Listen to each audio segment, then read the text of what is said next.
Oh, yeah, give me permission. Oh, I'm It's sorry. okay. Everybody, That's hold totally- on. I have to give my wife permission to record. She's my backup recorder. I'm just joking. Okay, Backup now in try it. general. Okay. Sorry, it's recording now. Okay, great. All right. Hello, everyone. This is Dr. Roger Paul, and tonight we got a really good paper. Paper 23, The Solitary Messengers. And this starts on page 256 of the original Urantia book. And we'll say a little prayer and we'll get started. Father, thank you for bringing us together tonight that we might study your wonderful revelation. We thank you for these solitary messengers. We thank you for all the beings that you've sent to help us along and reveal this wonderful book to us. Boy, all the different types of beings that was involved, we just appreciate it greatly. We thank you for our many blessings. We thank you for this wonderful world. We pray that you'll be with us tonight. Open our hearts and minds that we might remember a little bit of this and share it with others. We thank you. We give you the praise in your son, Michael, Jesus of Nazareth. Amen. Amen. Amen. Okay, dear, you're on the top. So Okay. Paper 23, The Solitary Messengers. Solitary messengers are the personal and universal core of the conjoint creator. They are the first and senior order of the higher personalities of the infinite spirit. They represent the initial creative action of the infinite spirit and solitary function for the purpose of bringing into existence solitary personality spirits. Neither the Father nor the Son directly participated in this stupendous spiritualization. okay, this is so important. The very first paragraph, it's almost unbelievable. This is the very first creation of personality creatures that the infinite spirit created, okay, our solitary messengers. And below this paragraph, I've inserted a little clip from the Origins and Universe Destiny chart. And you'll notice here under the Children of the Infinite Spirit, and I want to explain something tonight so that when y'all look at these charts, you kind of understand what's going on. Under this chart, it says it has two beings, personal aids of the infinite spirit and the solitary messenger, and it lists the different types of things that the solitary messengers do. Now, it's interesting because the solitary messengers are totally interchangeable in these roles.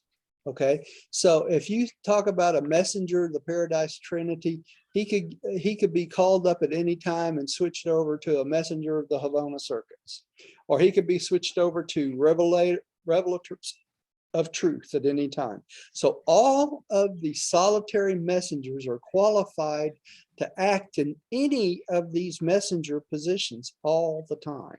Okay, so when the infinite spirit created the solitary messengers, the very first beings that the infinite spirit created, he created them perfectly.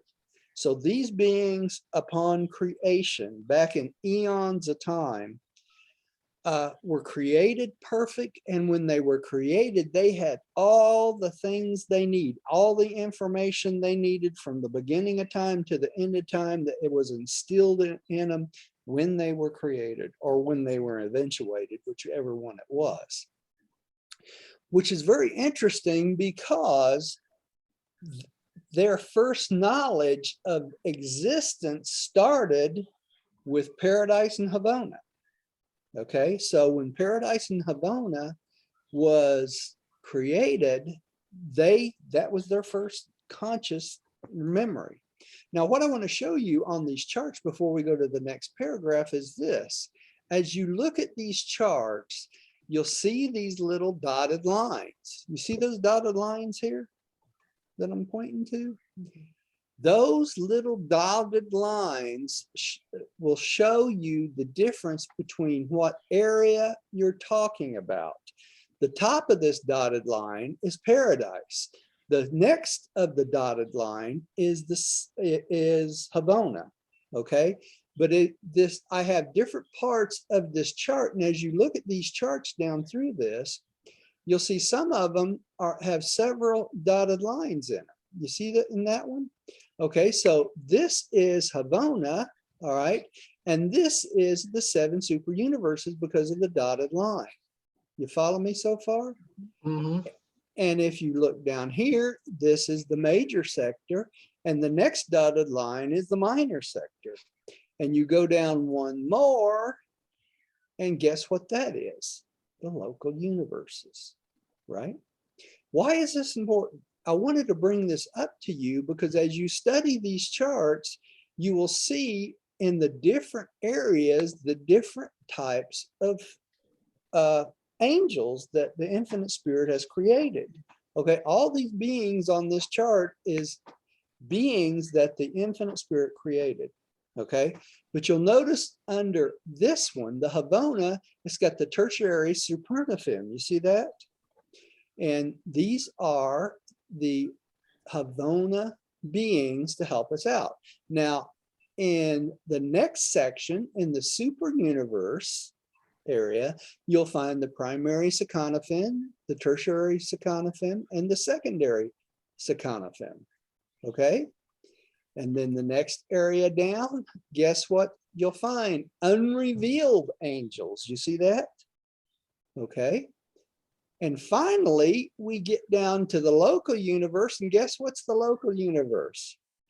The seraphic host. Isn't that interesting? Okay, so all the seraphim, all the support beings, the cherubim, the Sanobim, all these are local universe angels, so they'll be listed under this one, okay, under the local universes. Plus we have under this also, you also have listed the midwayers, the guardian angels, the planetary helpers, cherubim, Sanobim, and guess what? The midwayers are listed under this. Did you do these charts? This is from the Origins and Destiny Universe Reality. Okay. Wasn't the midwayers an accident? No, there's midwayers for every single planet. And But I thought they were accidents. They just no. evolved or something. They weren't planned, and they said, well, what are we going to do with them now? Well, they weren't planned on this planet at the time that they came into being. The accident you're talking about is this: when the Caligastia 100, okay, were getting used to their location and all the new things. They had new bodies. They were once human, just like us, the Caligastia 100. So when they came to this planet, they were given new bodies and stuff, and they were what's called encircuited. Okay, and we're going to talk about this a little bit later tonight, this being encircuited. But because they were encircuited, they have had the local universe mother spirit circuit flowing through them, giving them nutrition, spiritual guidance, all these things. Okay, so being that they were encircuited, when they got to know each other as couples, and not through a sexual union, but a mindal union, these beings came together, and the result of that were the primary midwayers. And that's why you think it's an accident, because they were not intending to do this. One couple did this, and when they discovered they were able to do this, then Caligastia encouraged all of the rest of the midwayers to do this. I mean, the Caligastia 100 to do the same thing. And that's how the whole core of the Caligastia 100 came into existence. Now, the interesting part is this: the Caligastia 100 did not know this, did not expect it, didn't know anything about it. But it tells us in the book that every single planet has these beings of some sort that are midwayers that are created or come into being for every single planet. Okay, but the Caligastia 100 didn't know this would happen, so that's why it was kind of a surprise to them. Make sense? All right, so that's where that comes from.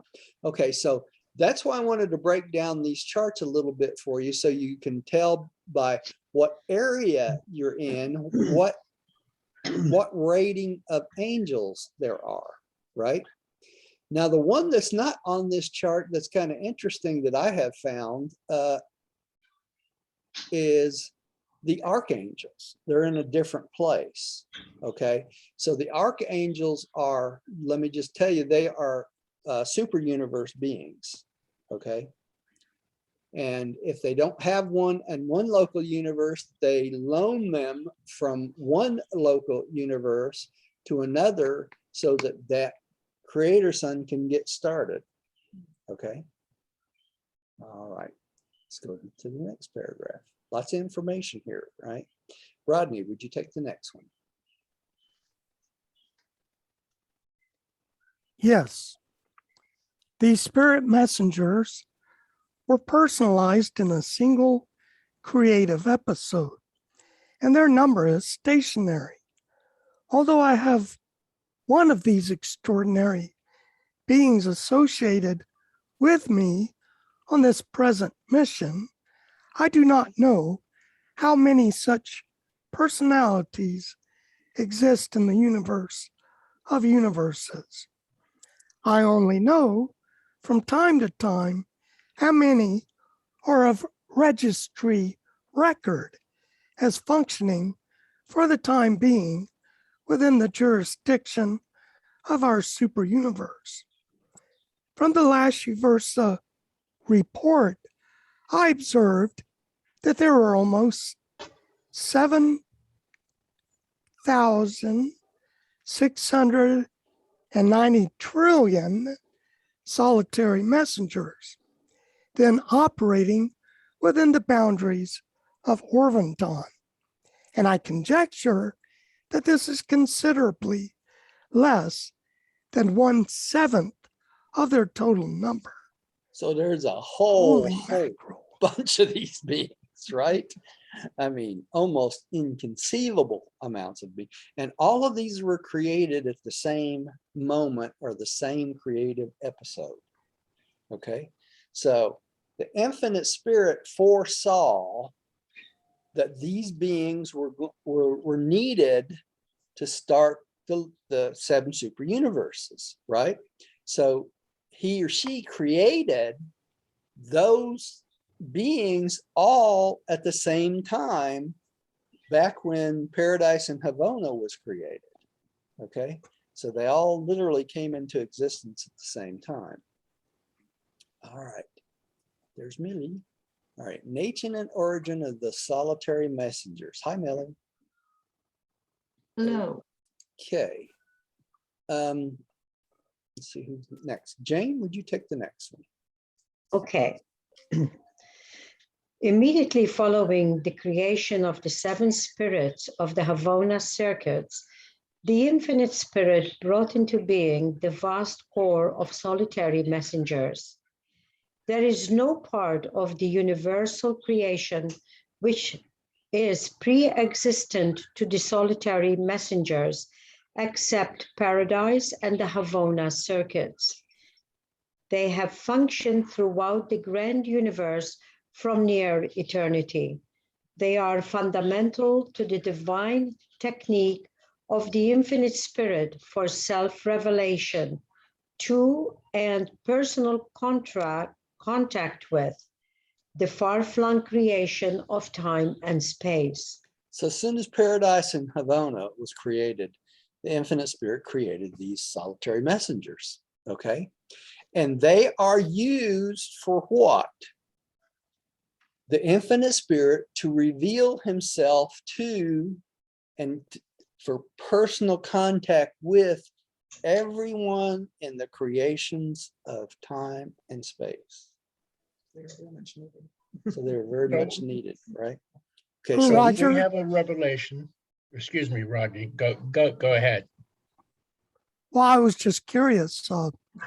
The 7 spirits of the Havana circuits. the 7 spirits of the Havona circuits are like the executive branch of the 7 Havona circuits. Okay, it's like the head of the Havona circuits itself. You know, the Havona circuits are 7 rings, right, of planets with different numbers of planets. All 7 of them together equal 1 billion planets. Okay. Correct. Different rings have different amount of planets all the way around it. But there is a executive spirit, you could call it, in charge of each one of the 7 rings. Follow me? I follow you. And those had to come into existence before the solitary messenger, because the Havona rings had to come into existence before the solitary messengers, right? Correct. But the first creative act, they call, of the infinite spirit was the solitary messengers. It's almost like they're telling us the 7 spirits of Havona was like a automatic thing that happened when the Havona circuits came into existence. It might be the difference between eventuation and creation, right? Because we know when something is eventuated, we're talking about beings that are either absonite or finite absonite mixed, or absonite getting ready, for the outer space levels, right? And those are eventuated beings. And the Havona, the 7 spirits may be eventuated, where the solitary messengers were actually created. You see what I'm saying? Yes. Okay, so that may be why they call them the first beings created. Correct. Rather than, okay, you follow me? I follow you. Okay, so these spirits are fundamental for the infinite spirit to communicate with who? Everybody, right? This is the messenger spirits and personal contact. Now, Gary, did you have another question you wanted to ask? Yeah, just to get, so if we have like an epiphany where we believe we saw God, Yeah, or in the presence of God, we're actually a messenger. we don't know. We can't see the messengers in our current form. Let me tell you why. Because the messengers do not even have a spiritual body. Okay. Wow. Solitary messengers are more of they explain it as a presence. There was a solitary messenger during the revelation of the book. Okay. And only certain beings during the revelation of the book even knew that the solitary messengers were there, because they couldn't see them either. Okay. So we don't see the solitary messengers. When do we actually start? If the solitary messengers have always been since the beginning of time, then they know everything. They know everything. That's So right. you can't see them with spiritual eyes. You can't see them with spiritual eyes. Well, that's not true, Rodney. When you get to Havona, you not only recognize solitary messengers, but you can actually see their presence, whatever that is. It's not a physical body, though. It's not like a spiritual body. When we get to Havona, we will have a spiritual body, right? Correct. Okay. All people in Havona will be walking around in bodies just like, not like this, but spiritual bodies. Okay. And we recognize more and more beings the more spiritual we become, because of the dimension of spirituality. Okay. But one thing we do have when we get to Havona is we recognize the spiritual presence of solitary messengers when we get to Havona. Okay. So I would say this: we may not see their body, but we'll see their presence. Okay. And what that is anybody's guess, right? You could say it could be like a cloud, it could be like this ethereal person or whatever, but it's not like the regular spiritual body. Makes sense? Roger? Vibrating a little bit. It'll be vibrating at a different frequency. Yeah, exactly. Yeah. We're probably going to read this, but even though they do not have a form.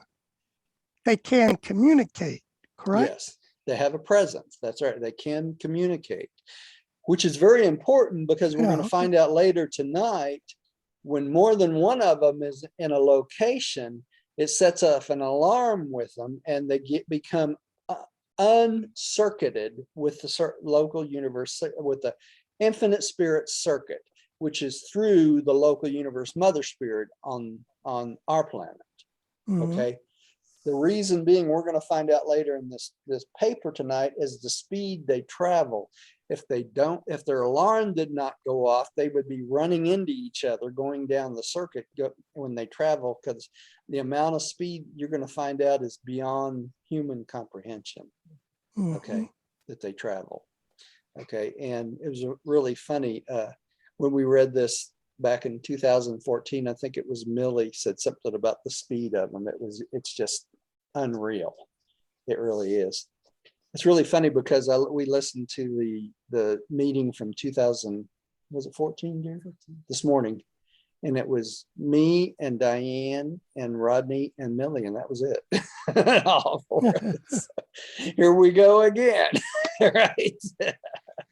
You always get something new out of Yeah, it. Yeah. we do. We do. All right, let's go on. Now, this picture is the beings created by the infinite spirit, which includes the personal aids of the infinite spirit. And we're going to study those a little bit later. But we'll see here right at the top of this picture is who? Solitary messengers, right? Because they were created first. Now, all these other creatures in this slide, we're going to talk about in the next paper. Okay, so keep your horses on for that. Okay, let's keep moving. Gary, would you take the next one, please? Notwithstanding that these messengers are existent from the near times of eternity, they are all aware of a beginning of selfhood. They are conscious of time, being the first of the creation of the infinite spirit to possess such a time consciousness. They are firstborn creatures of the infinite spirit to be personalized in time and spiritualized in space. Now, why would the 7 Havona spirits not be included in this? Because in Havona, there's not what? Time.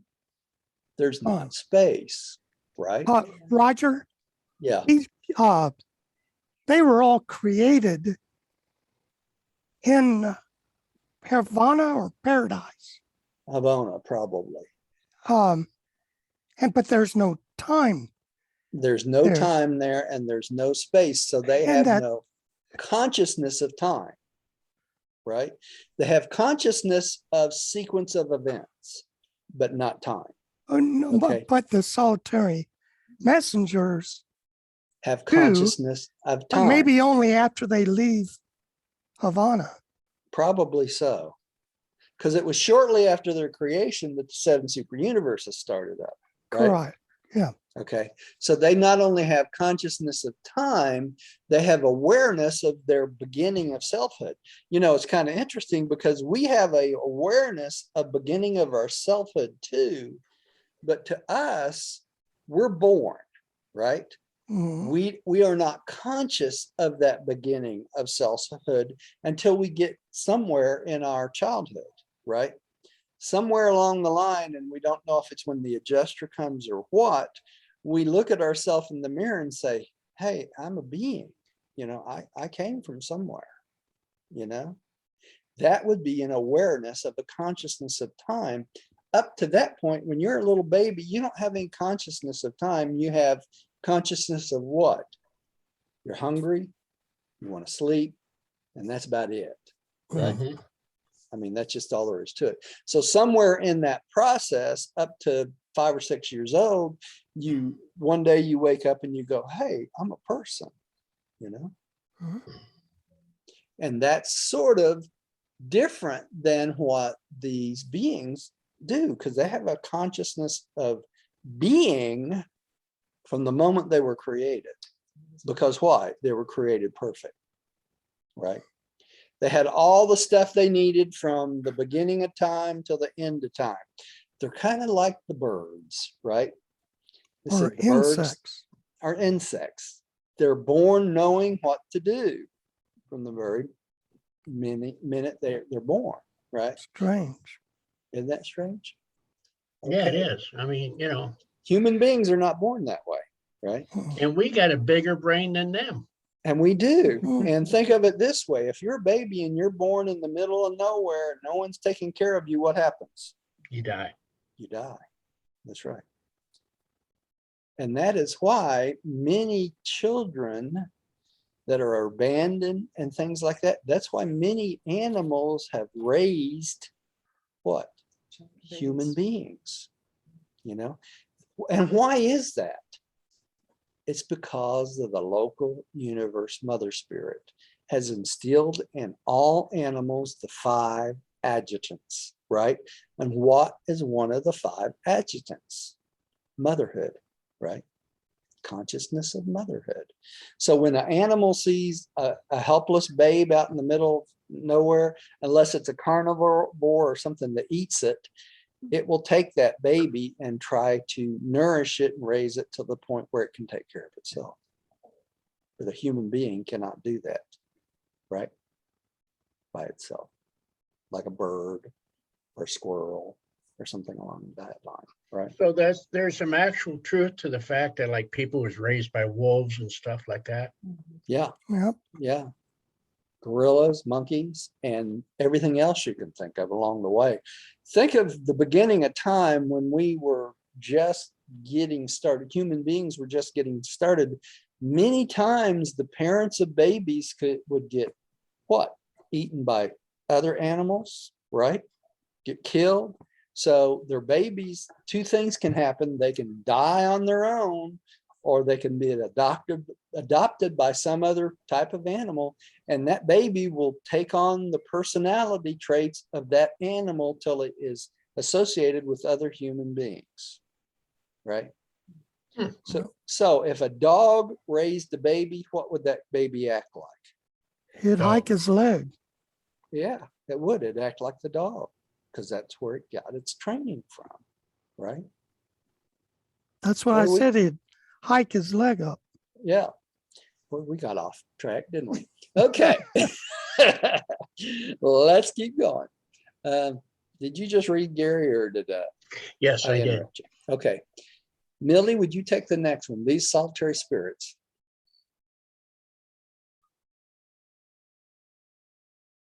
Turn it on. These solitary spirits came forth in the dawn of time as full-fledged and perfectly endowed spirit beings. They are all equal, and there are no classes or subdivisions founded on personal variations. Their classifications are based wholly on the type of work to which they are assigned from time to time. Okay, so they're classified by the work they do, right? And if they change their work, they're reclassified in that new work. Okay. All right. Roger, Yeah. although they were the first beings from the infinite spirit that were created with personality, Yeah. how could they, if they have personality, they're individual. They're Yes. not And a remember, collective. Maybe it's a collective no, personality. they're individual. No, it's personality. This is the personality and installed by the infinite spirit. Remember when we studied that all personality becomes from God the Father for all Correct. other types of beings, right? All of the children of the infinite spirit derives personality from whom? The infinite spirit. They don't get it from the Father. So it's a different type of A personality. different type of personality, but it gotcha. comes directly from the infinite spirit. I Now, understand. remember these orders of beings we are talking about are all of them were not the Eternal Son and the Universal Father were not involved in their creation whatsoever. Correct. And the infinite spirit named. And the infinite spirit named each and every, all of them have individual names, their own names. And they all have personality. So, okay. Let's see here. Diane, you take the next one, please. Mortals start out as well-nigh material beings on the worlds of space and ascend inward towards the great centers. These solitary spirits start out at the center of all things and crave assignment to the remote creations, even to the individual worlds of the outermost local universes and even on beyond. So these beings want to come out to the universes, right? And gain experience. So when they were created, they automatically had this urge to go out to the all 7 super universes and go as far as they possibly can. And when they become revelators, like the one that came to our planet during revealing this book, okay, revealing this revelation, that is their highest honor, is to do that, okay? Because of why? They get to relay this information directly from the infinite spirit to the group of beings that's putting our revelation together. Are we not special? Yeah. Think about that. Not only we are special, but other planets are special in the same way, right? Okay, so it's the infinite spirit trying to communicate with us. Okay, did you have a question, Jane? I only had a comment as you were speaking. I thought, wow, isn't it amazing how amazed they must, not amazed, because they probably nothing amazes them, but if you make us reflect on that statement, aren't they happy that you've taken all this time? You know, this is their work, and we're expounding on the work, and they have to be rejoicing that we're rejoicing, and then the experience that we're creating from their written word, from their revelation.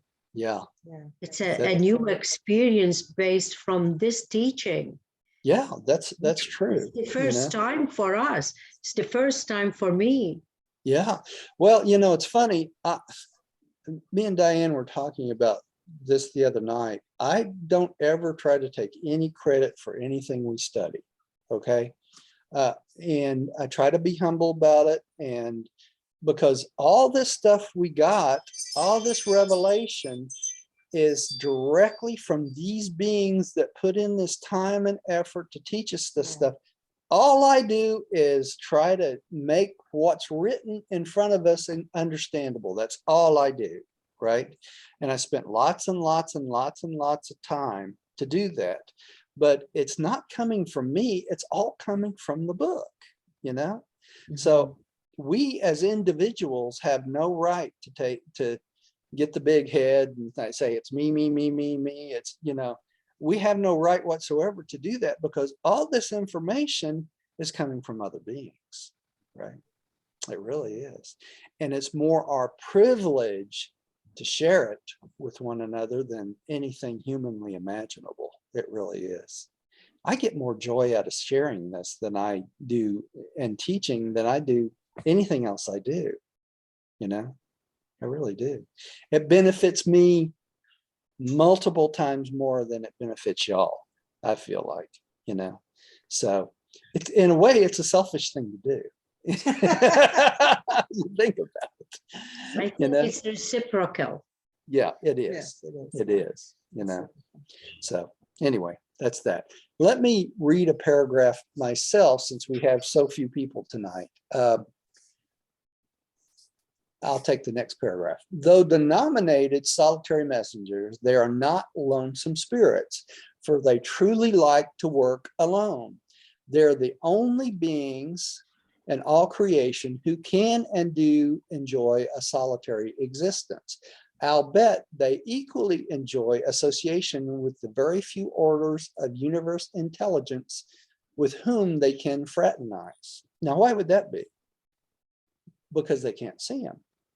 Right? Oh, very few intelligences can see them, right? They're on such a high level. So it's very few types of beings that they can fraternize with beside their own kind, the solitary messengers, right? Okay, Rodney, would you take the next one? Yes. Solitary messengers are not isolated in their service. They are constantly in touch with the wealth of the intellect of all creation as they are capable of, quote, listening in on all the broadcasts of the realms of their sojourn. They can always intercommunicate with members of their own immediate core, those beings doing the same kind of work in the same super universe. They could communicate with others of their number, but they have been directed by the council of the seven master spirits not to do so, and they are a loyal group. They do not disobey or default. There is no record that a solitary messenger ever stumbled into darkness. Okay, so a couple things in this paragraph is important. First, they can listen in on all the universe broadcasts, can't they? Every single one of them, both the local universe broadcast and the super universe broadcast.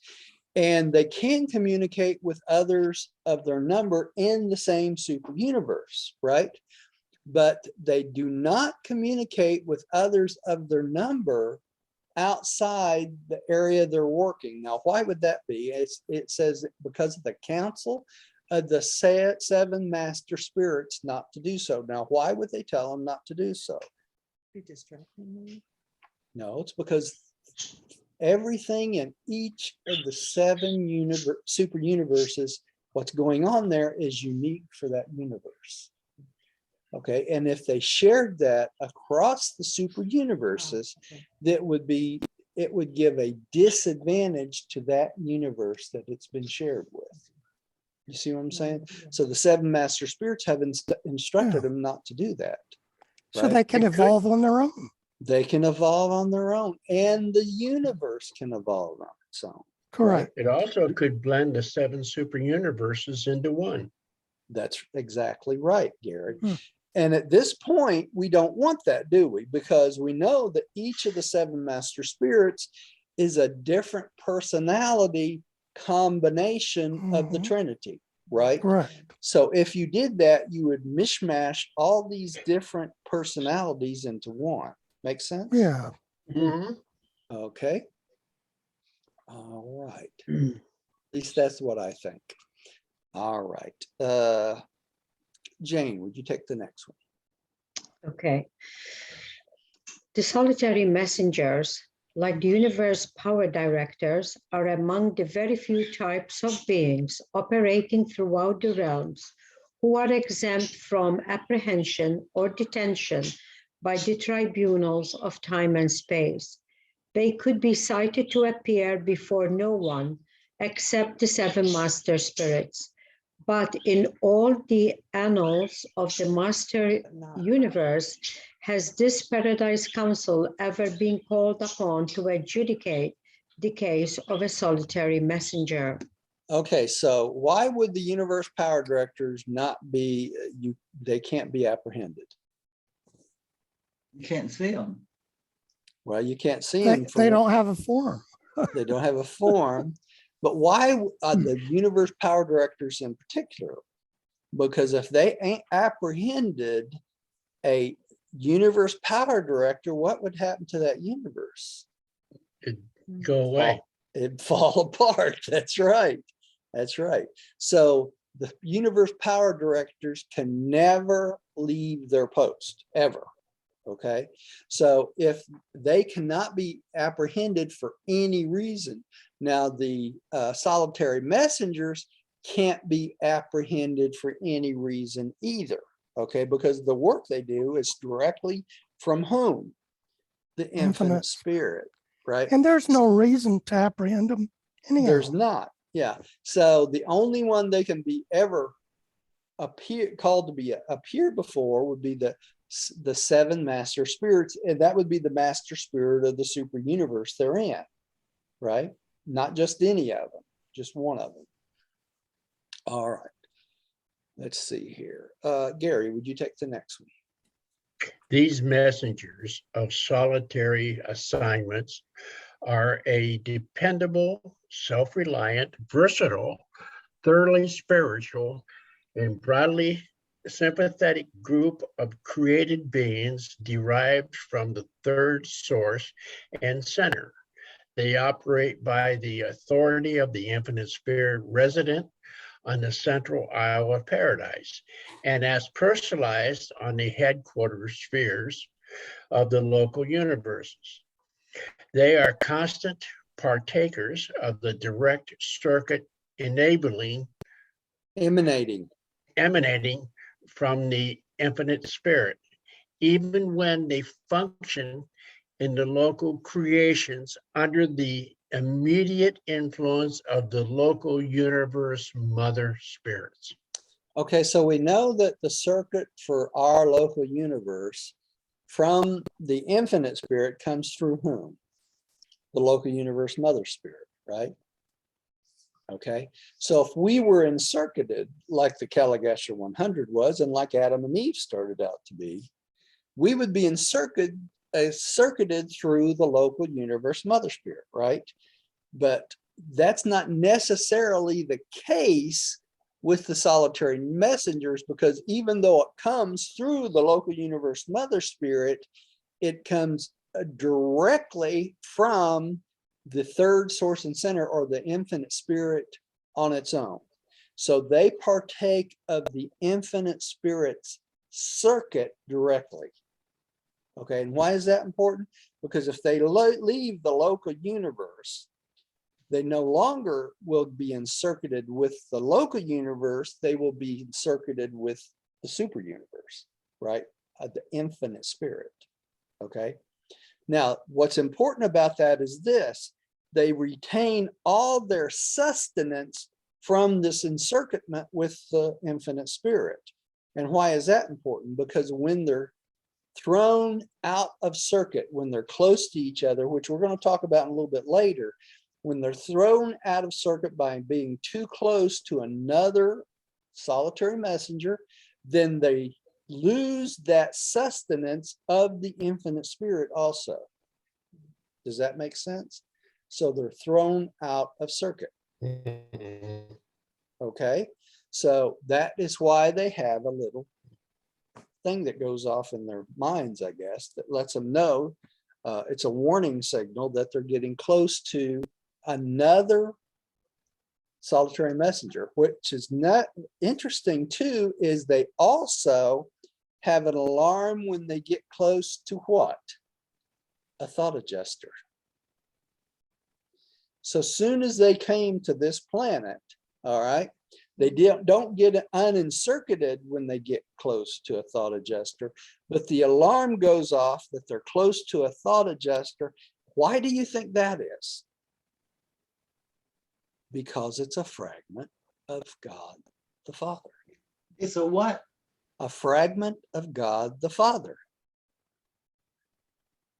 And they Okay? can't be close to a fragment of God the Father? They can be close to a fragment, Millie, of God the Father, but they must be aware that there is a fragment of God the Father close to them. Okay? So, in essence, think of it this way. When they sense a thought adjuster close to them, it's like the alarm goes off and says what? Warning, you are in the presence of God. Make sense? That's how important our thought adjusters are, right? Because it's a piece of God the Father. So it lets these beings that their source and center is from what? The third source and center, or the infinite spirit, right? So it lets them know that the first source and center is present. Mhm. Make sense? All right. So Don't want to create a short circuit. yeah, yeah. Okay. Let's go on to the next one. Let's see, Melly, would you take the next one? There's a technical reason.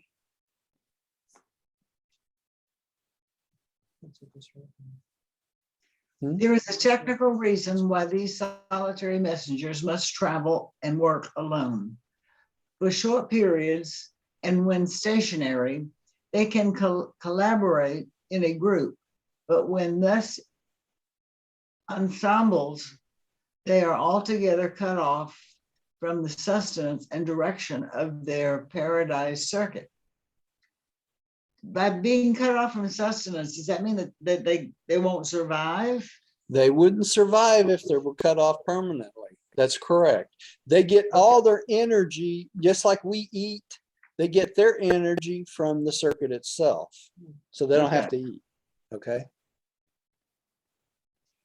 They are wholly isolated when in transit or when operating in the circuits of space and the currents of time. If two or more of this order are in close proximity, both or all are thrown out of liaison with the higher circulating forces. They are short-circuited, is what Rodney just said. Mhm. As you might describe it, short-circuited, as you might describe it in illustrative symbols. Therefore, they have inherent within them a power of automatic alarm, a warning signal, which unerringly operates to apprise them of approaching conflicts and unfailingly keeps them sufficiently separated as not to interfere with their proper and effective functioning. They also possess inherent and automatic powers which detect and indicate the proximity of both the inspired Trinity spirits and the divine thought adjusters. Okay. Now, the thought adjusters we just talked about being in the presence of God, right? Correct. Okay. What about the inspired Trinity spirits? Okay. It'd be the same thing. Well, no, it's Yeah. different. The inspired Trinity spirits are creation of the infinite spirit also. Okay. The difference is this. They're aids for the infinite spirit, really. The difference is this. The inspired Trinity spirits can travel at the speeds comparable to the solitary messenger. Oh, gotcha. This is why this is important. If an inspired Trinity spirit is traveling down the circuit at these ridiculously fast speeds, a solitary messenger has to know of its presence coming down the circuit so they will not collide. Make sense? Has that Everybody ever with me? happened? Huh? I wonder if that's ever happened. I don't know. That's probably what that alarm is for. They insert when their alarm goes off, they both become unencircuited, so they would stop immediately where they were. Right? Because if they're traveling and this alarm goes off, then whoever or whatever is close, the inspired Trinity spirit or another solitary messenger, has to stop in its tracks because neither one of them want to run into each other, right? And they're So it's traveling along the circuit. Yeah, Gary, it's like the automatic stop on the newer cars. exactly. Same Doesn't thing. always work though. But these actually work, right? All right. Okay, enough said about that. Diane, would you take the next one, dear? These messengers possess no power of personality extension or reproduction, but there is practically no work of the universes in which they cannot engage and to which they cannot contribute something essential and helpful. Especially are they the great time savers for those who are concerned in the administration of universe affairs, and they assist us all from the highest to the lowest. Okay, so they cannot reproduce. They, period. That's just the way it is. They can't extend their personality and they can't reproduce themselves, right? That's just the way it is. And they're useful in almost all aspects of universe affairs and administration. And we're going to see how that works here in a few minutes. Okay. All right. So assignments of solitary messengers. I'll read this one, I guess, because I'm in the line here. You want to? We've got 9 minutes. We got 9 minutes. Yeah, let's go and get a little bit more done here. Okay. Assignment of solitary messengers. Solitary messengers are not permanently attached to any individual or group of celestial personalities. They are on duty always by assignment, and during such service, they work under the immediate supervision of those who direct the realms of their attachment. Among themselves, they have neither organization nor government of any kind. They are solitary messengers. Okay, so basically, they're not attached permanently to anywhere, right? So they move from job to job. All right, Rodney, would you take the next sentence and the 7 things after that, please? Yes. Solitary messengers are assigned by the infinite spirit to the following 7 divisions of service. 1, messengers of the Paradise Trinity. 2, messengers of the Havona circuits. 3, messengers of the Superuniverses. 4, messengers of the local universes. 5, explorers of undirected assignment. 6, ambassadors and emissaries of special assignment. And 7, revelators of truth. And of course, the assignment that the one that came to reveal this book was what? Revelators of truth. Revelators of truth. That's right. All right. Now, I'm not going to go through each one of these services because we're going to just about hit all of them here in these paragraphs. Okay. Jane, would you take the next one, please? Okay. These spirit messengers are in every sense interchangeable from one type of service to another. Such transfers are constantly taking place. There are no separate orders of solitary messengers. They are spiritually alike and in every sense equal. While they are generally designated by number, they are known to the infinite spirit by personal names. They are known to the rest of us by the name or number designative of their current assignment. So they may be named if we talk to one or meet one, according to the assignment they're doing right at that moment, right? All right.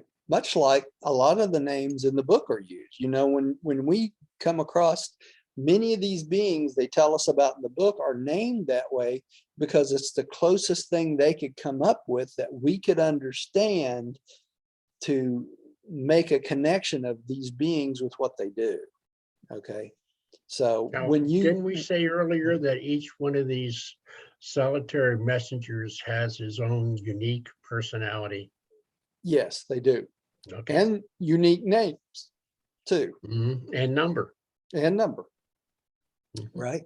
Okay. All right. Let's see. Gary, would you take the next one? The confusion and turmoil of Urantia do not signify that the paradise rulers lack either interest or ability to manage affairs differently. The creators are possessed. Yeah, is that right? The creators are possessed of full power to Excuse make. me, Roger, Yeah. I think we skipped one, didn't we? Did we? Oh, Next we one up. Pretty sure. Yeah, I think we did. I went down too far, Gary. It's my fault. That's okay. Yeah. Yeah, Shall I number go one. again? Okay. Yeah. You ready? Yeah. Messengers of the Paradise Trinity, I am not permitted to reveal much of the work of the group of messengers assigned to the Trinity. They are the trusted and secret servants of the deities. And when entrusted with special messages which involve the unrevealed policies and future conduct of the gods, they have never been known to divulge a secret or betray the confidence reposed in their order.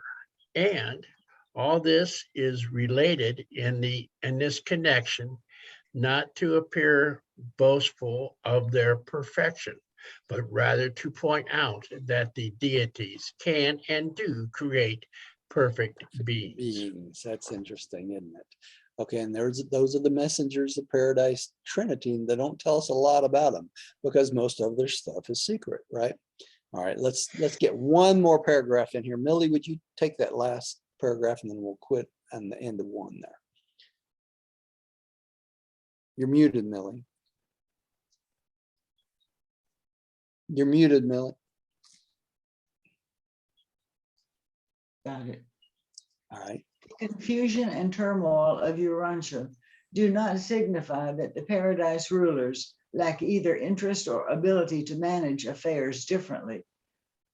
The creators are possessed of a full power to make Urantia a veritable paradise, but such an Eden would not contribute to the development of those strong, noble, and experienced characters which the gods are so surely forging on your world between anvils of necessity and hammers of anguish.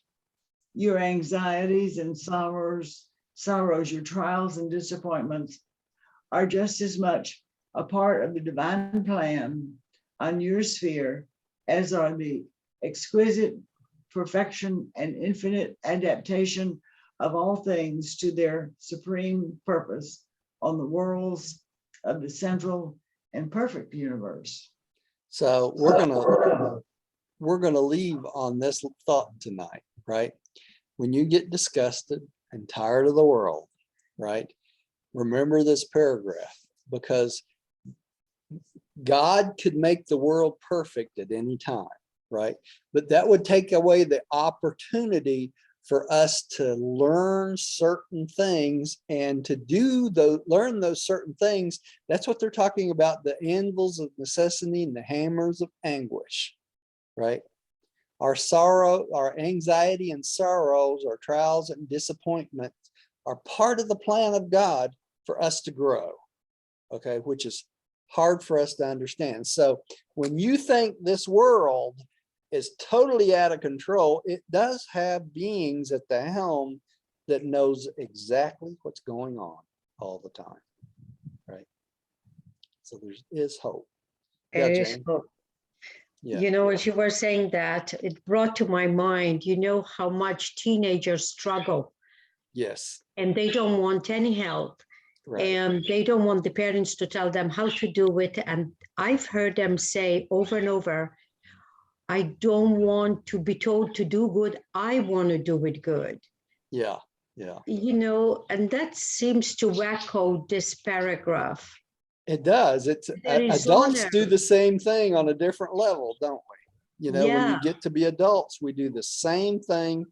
We get stubborn. We think we get the big head and we know everything. But in reality, we're learning every day, right? Every day's a And- lesson. And God is saying, this is the way it should be done, or I would This is have the done way. it differently. That's right. That's right. Okay, so let's say a little prayer for tonight. We'll quit for tonight. Diane, would you like to lead us in prayer? Dear Heavenly Father, we thank you so much for this meeting tonight. Thank you for being with us and guiding us and teaching us lessons that we need to learn, and help us to accept the sorrow and the painful lessons that we have to go through. It is very difficult sometimes, a lot, I guess. For this information, it helps to free our minds and to see the path more clearly, and to keep our thoughts positive, and to keep our thoughts of you and your plan for us. We want to be diligent and obedient, and we thank you for reminding us of what this is all about. We're just so grateful for this book that we have been able to share it with others throughout the universe, throughout the United States of America, as well as other countries, so that they also are given hope. They have the opportunity to listen to the lessons that Roger teaches. And it is extremely important that this information goes out throughout this world. It is in your name, Jesus Christ, Michael of Nebadon, we thank you for we thank you for everything. In your name, amen. Amen. Roger, I got a question.